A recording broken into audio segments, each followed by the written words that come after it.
When we imagine Viking food, it's easy to think of hearty stews, roasted meats, and overflowing feasts.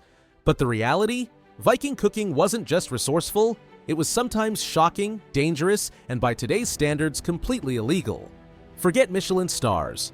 In a Viking kitchen, you might find fish buried in the ground until it half-rotted, meat stored in salt so heavily it could strip your mouth raw, or bread made from ground tree bark when famine struck. They fermented, smoked, and dried things in ways that could make modern health inspectors faint. To the Vikings, food wasn't about luxury, it was about survival. And survival meant pushing boundaries we'd never dare cross today. In this video, we're pulling back the curtain on the outrageous cooking tricks of the Norse, from the terrifying to the ingenious. Tricks that might have kept them alive in the frozen north, but that modern laws and safety codes would ban in an instant. So, sharpen your knives, hold your stomach, and prepare yourself because the Viking kitchen was as savage as their battlefields.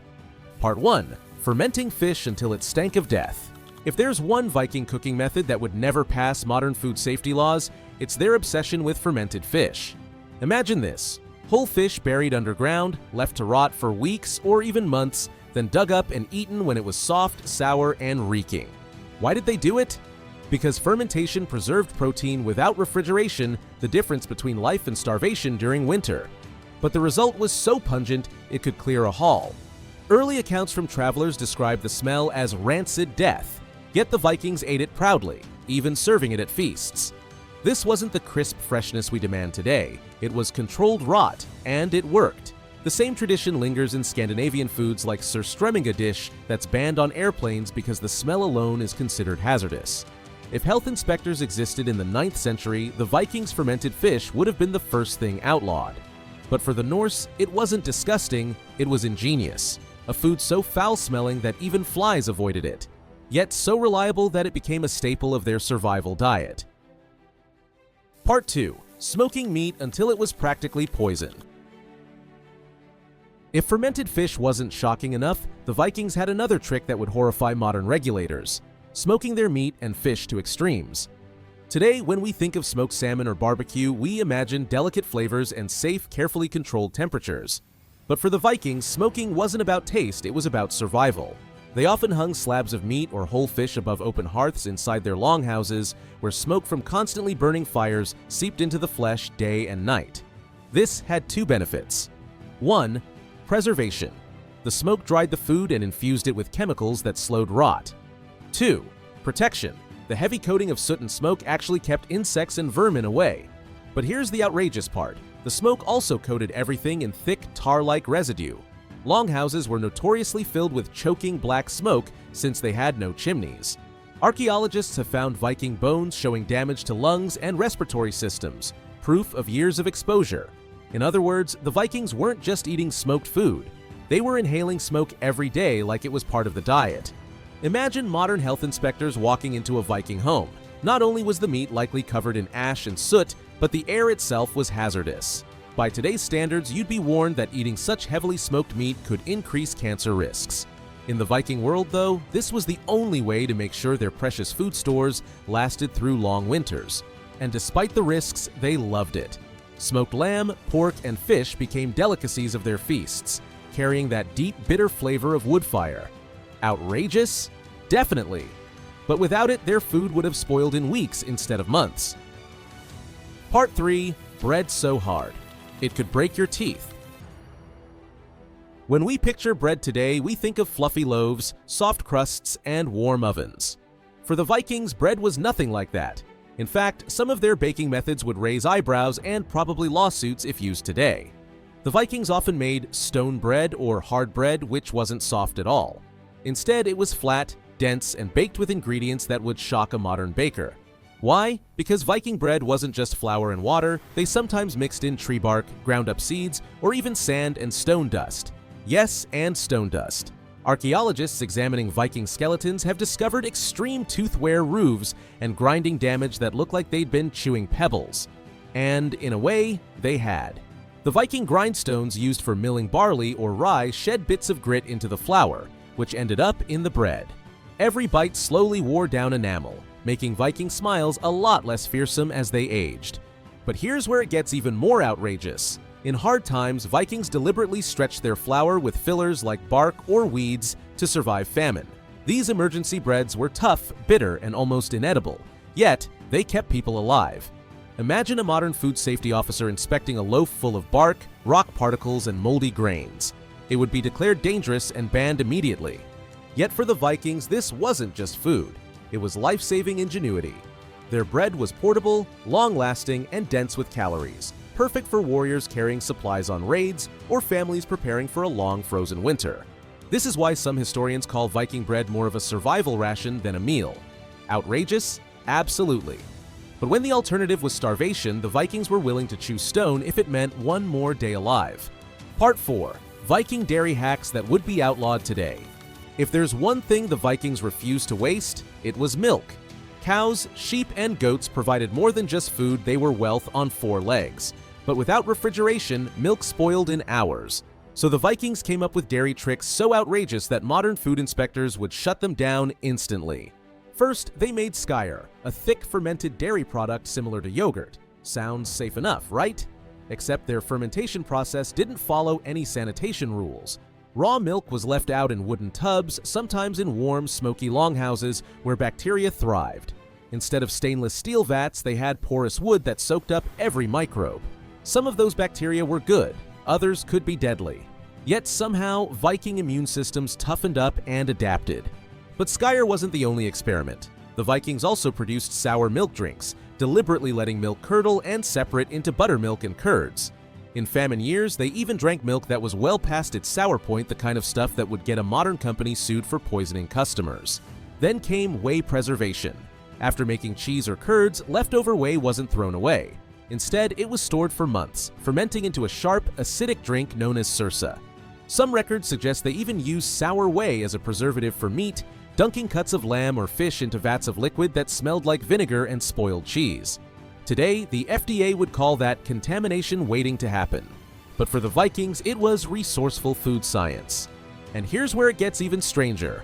Viking cheese making sometimes relied on rennet harvested from the stomach lining of calves. They didn't just use it carefully, they sometimes stored bits of stomach in sour milk, letting enzymes leak out to coagulate future batches.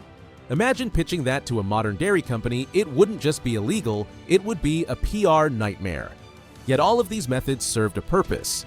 Fermentation gave dairy a longer shelf life and provided probiotics, fats, and protein to keep bodies fueled during long winters.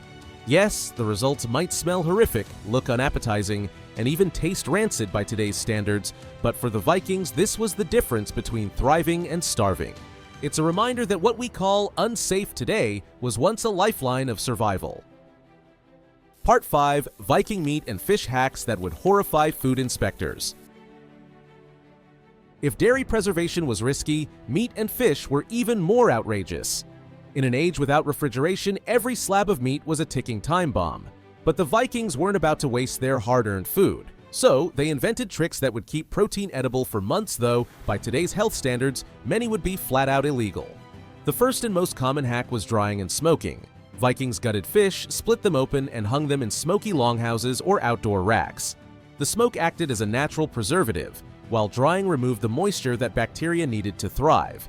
This worked for cod, salmon, and herring staples of the Norse diet. But here's the problem.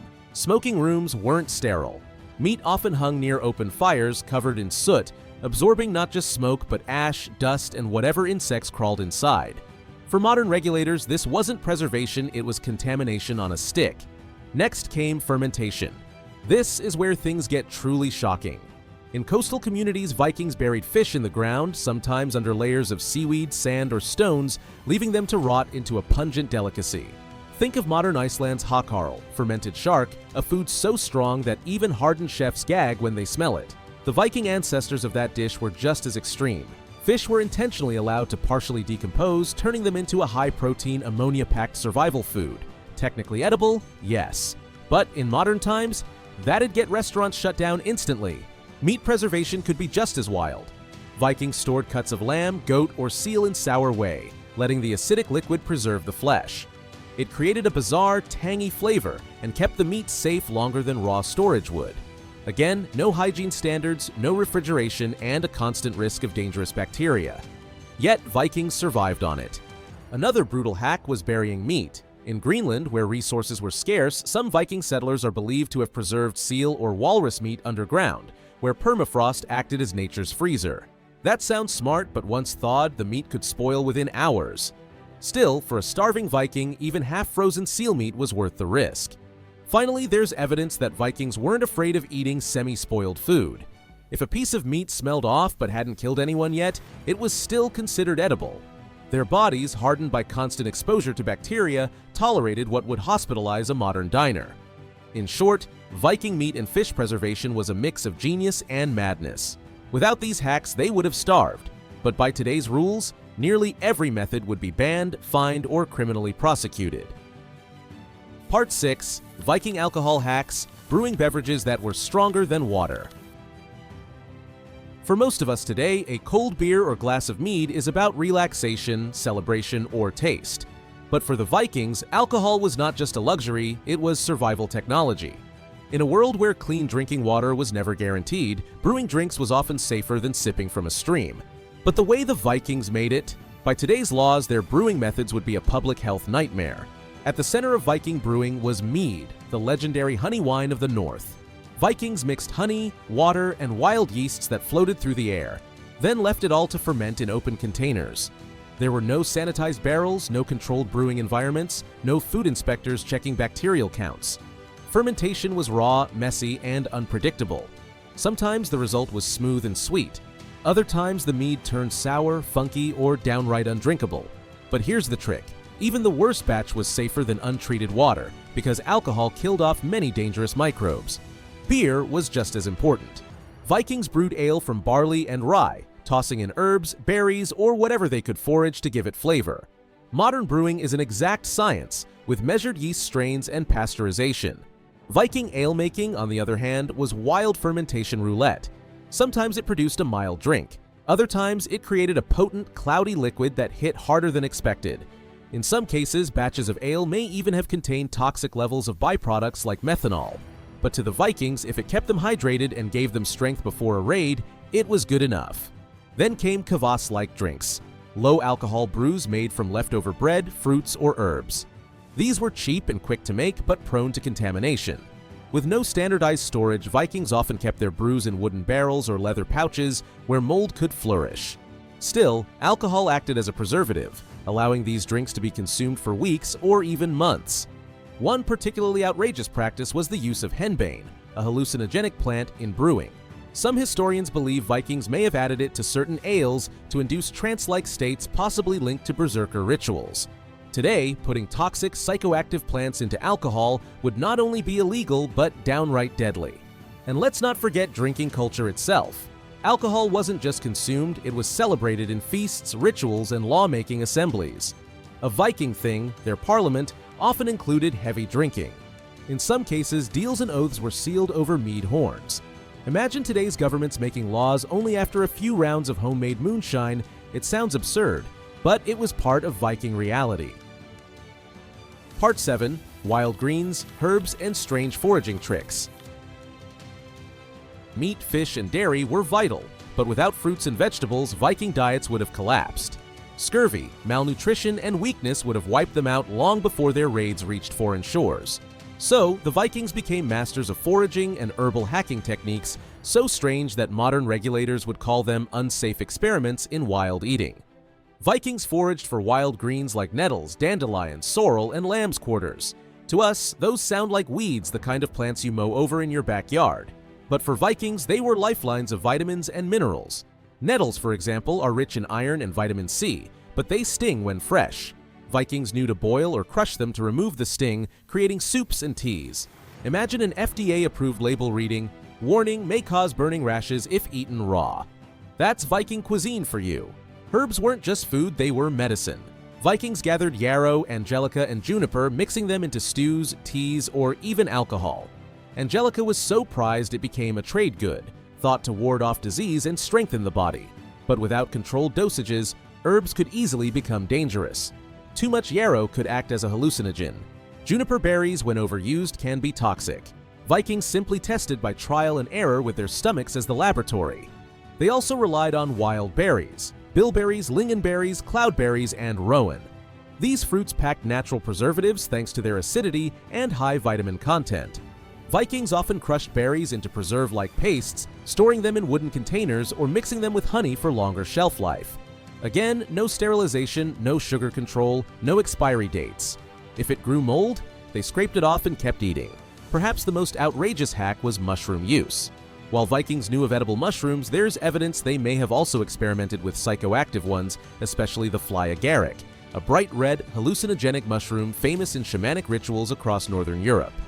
Modern food laws would ban such risky consumption instantly, but for Vikings, mushrooms blurred the line between food, medicine, and spiritual fuel. In essence, Viking foraging wasn't just about finding food, it was about pushing survival boundaries. They ate what the land gave, no matter how bitter, stinging, or dangerous it seemed. Their diets were proof of human adaptability, but also a reminder. What they called nutrition, we might call reckless poisoning. Part 8. Viking survival feasts, turning scarcity into ritual.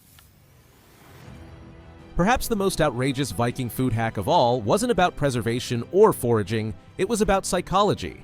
When food was scarce, the Vikings didn't just ration quietly. Instead, they turned meals into ritualized feasts, designed to strengthen morale, enforce hierarchy, and make scarce food feel abundant.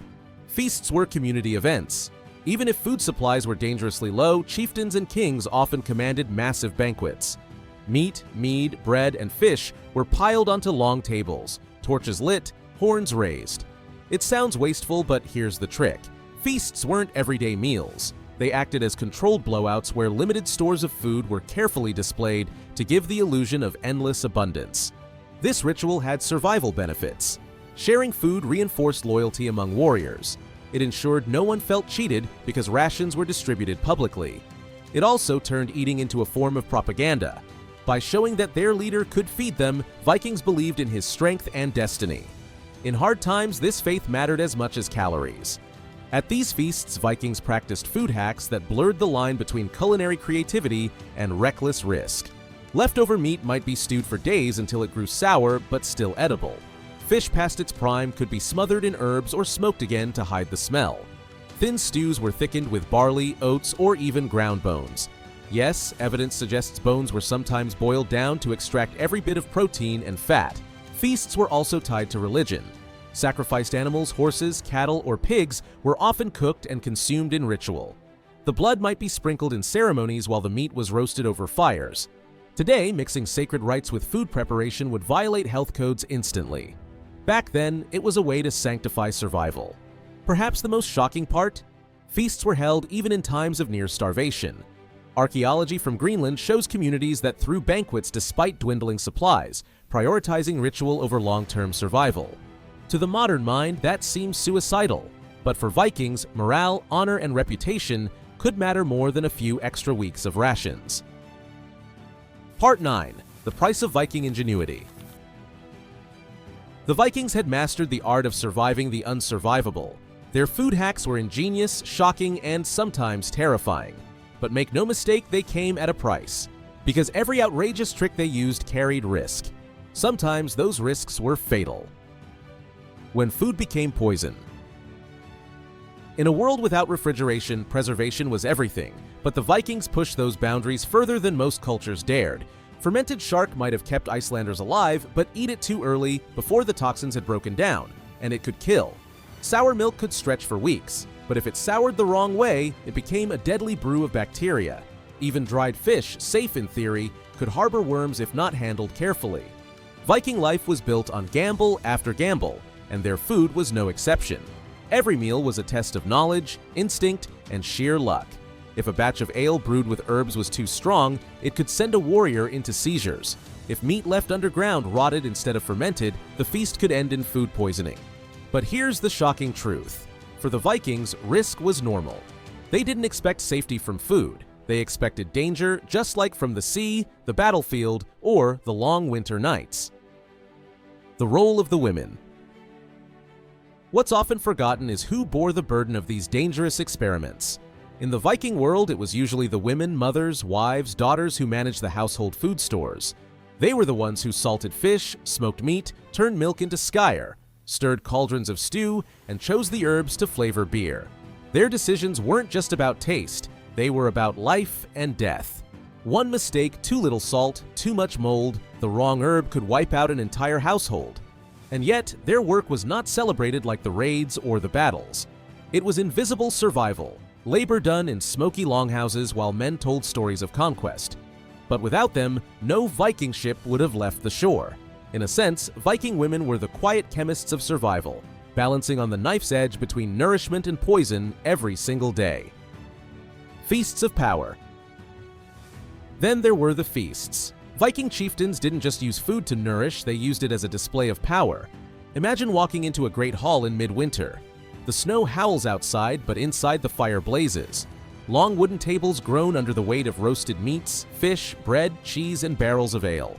For common folk, this was unimaginable abundance. For a chieftain, it was a declaration.